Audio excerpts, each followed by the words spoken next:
Muazzin azon aytib bo'lgach, jome imomining oldiga bir devona sifat yigit keldi-da, "Hazrat, maylimi sizlar bilan birgalikda ibodat qilsam?" dedi. Imomning bu devonani xafa qilgisi kelmadi. Rozilik berdi. Faqat namozxonlarga xalaqit bermagin o'g'lim. Burchakroqda ibodat qila qol dedi. Devona sifat yigit qisinibgina bir burchakka borib o'tirib, jomega yig'ilayotgan odamlarni diqqat bilan kuzata boshladi.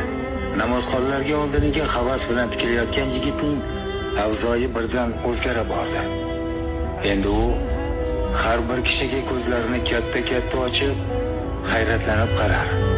Nigohlarida goh achinish, goh qiziqish, goh alam zohir edi. Oxiri ortiga tisarrila jomedan chiqib ketdi. Namoz boshlangan vaqtda esa yelkasida bir bog' o'tin bilan xalloslab qaytib keldi. Turtinib-surtinib bir burchakka o'tdi-da namoz boshladi. Har sajdaga borganida yelkasidagi o'tinlar taraqlab tushar.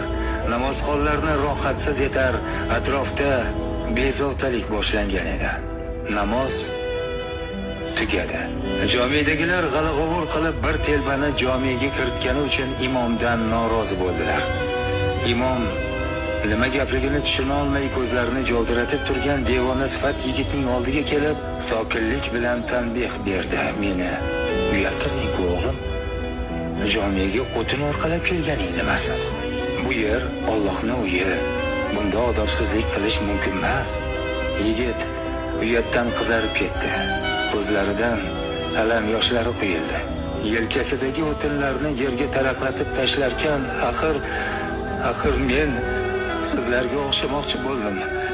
Jomega faqat ibodat uchun kiriladi deb o'ylardim, ammo hamma yelkasida yuk bilan kirdi. Hech kim ibodat qilmadi, yelkasidagi yuki bilan ovora bo'ldi dedi va atrofdagilarning astag'firulloh, yo Xudo o'zing asra. Bu jinniga jomeda nima bor edi deya g'ala-g'ovur ko'targaniga parvo qilmay odamlarni birma-bir qo'li bilan ko'rsata boshladi. "Mana, ishonmasangiz o'zingiz qarang, mana bu odamni yelkasida bir qari kampir mingashib o'tiribdi. Mana bu odamni yelkasida tovuqlar bor. Bunisi yelkasiga chiroyli bir juvonni o'tkazib olgan. U ana bu odam yelkasidagi go'dak tinmay chinqirib yig'ladi. U odam go'dakni ovutish bilan o'g'ri bo'ldi, ibodat qilmadi."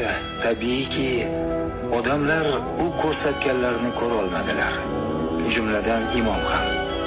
Ayrimlar xaxolab kula boshladi, ammo yigit qo'li bilan ko'rsatgan odamlarning ranglari quv-o'chib, tillari lol, o'sal bir alfozga tushdilar. Muazzin azon aytib